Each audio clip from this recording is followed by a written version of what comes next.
रिश्ते तो बहुत है बदनाम सास बहू। देव अपनी माँ का लाडला बेटा था। 4 बहनों में इकलौता था। सब देव का बहुत ख्याल रखते थे। बहनें बड़ी थी, सबकी शादी हो गई थी, लेकिन देव को अकेले अपनी ससुराल तक नहीं आने देती थी। कहीं रास्ते में मेरे भाई को कुछ हो न जाए। नौकर चाकर सब लगे थे, देव को कहीं जाने नहीं देते थे। एक दिन देव के जीजाजी आए और बाइक की चाबी टेबल पर रखकर अंदर सासू माँ के पास बैठकर कुछ बातें करने लगे। तब तक देव बाइक उठाया और अपनी बहन के घर चला गया। वहां पहुंचा तो बहन मीनाक्षी से उसकी सास और नंद में कुछ बात बहस चल रही थी। ये देख देव अचंभित रह गया कि दीदी तो कभी बुराई नहीं करती अपनी सास और नंद का, फिर यह आज क्या देख रहा हूँ। देव को देख सब लोग चुप हो गए और अपने अपने काम में लग गए। मीनाक्षी ने चाय बनाया और पानी सब दी। पूछने लगी कि आज तुम यहाँ कैसे, किसके साथ आए हो। नहीं दीदी, अकेले आया हूँ। तुम्हारे पति देव मेरी माँ से कुछ बात करने लगे, उनकी बाइक लेकर मैं तुम्हारे पास आ गया। अच्छा, अब मैं चलता हूँ, पापा को पता चलेगा तो बहुत नाराज होंगे। अच्छा, आराम से जाना और आज के बाद इस तरह से कभी मत आना। वो भी अकेले समझे पापा परेशान हो रहे होंगे। जाओ और सुनो, यहाँ की कोई बात घर पर माँ और पापा के सामने करने की कोई जरूरत नहीं है। जो चीज अब तक छुपाई रही उसे तुम मत खोलना, नहीं तो मेरे ससुराल वालों की इज्जत कम होगी। इन लोगों को गलत भाव से माँ देखेगी और माँ और पापा भी दुखी होंगे। यह मेरी किस्मत में जो लिखा था वही मिला है। हम नहीं चाहते कि मेरी वजह से तुम लोग परेशान हो। देव अपने घर आया और चाबी टेबल पर रख दी। चुपचाप अपने कमरे में चला गया। यहाँ चाबी की खोजबीन चल ही रही थी। बाहर से पापा चिल्लाते हुए अंदर प्रवेश किए। कहाँ गया था, बिना बताए इस तरह से कोई जाता है?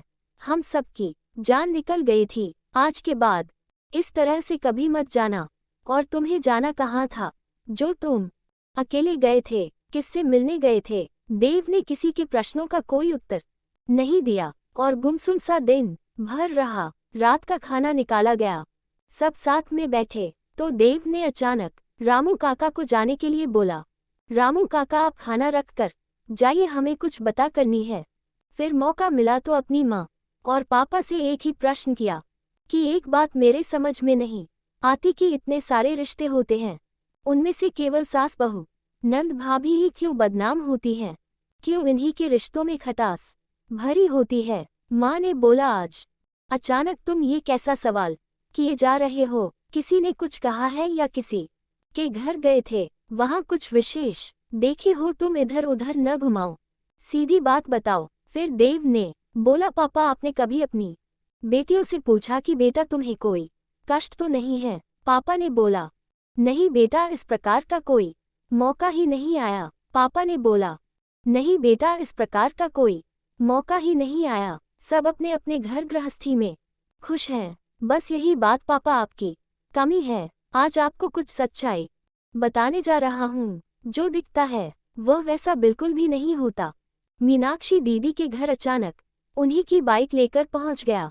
वहां दीदी से उनकी सास और नंद दोनों लड़ रही थी। मुझे देखते ही चुप हो गई। जिस तरह से आज दीदी के साथ हो रहा है, कल को मेरी शादी होगी तो यहाँ भी वही सब चलेगा। हो सकता है मेरी पत्नी दीदी की तरह न हो, वह जाकर आप सबकी मेरी बदनामी करे। पापा जी ने बेटे को समझाया, बेटा, कोई भी रिश्ता हो जहाँ परिवार की इज्जत और सम्मान नहीं होता, वहाँ पर हर एक रिश्ता बदनाम होता है। बस फर्क सास बहू नंद भाभी में है कि ये दोनों एक दूसरे को नीचा दिखाने के चक्कर में जब पड़ जाती हैं, तब ये रिश्ता बदनाम हो जाता है। और कई घरों में यही सास बहू नंद भाभी का रिश्ता दोस्ती की मिसाल बनी है। हम सब उसके घर के मामले में न पड़े तो बेहतर होगा। आज तक मीनाक्षी ने जैसे संभाला है, मुझे पता है आगे भी बहुत ही बारीकी और प्यार से निभा लेगी। हमने अच्छा घर परिवार देखकर शादी कर दी, अब आगे उसकी किस्मत है। बेटा, जहाँ तक इन रिश्तों के बारे में मैं कुछ ज्यादा नहीं कह पाऊंगा, लेकिन ये बहुत पुरानी प्रथा थी कि बहुओं को सताया जाता था।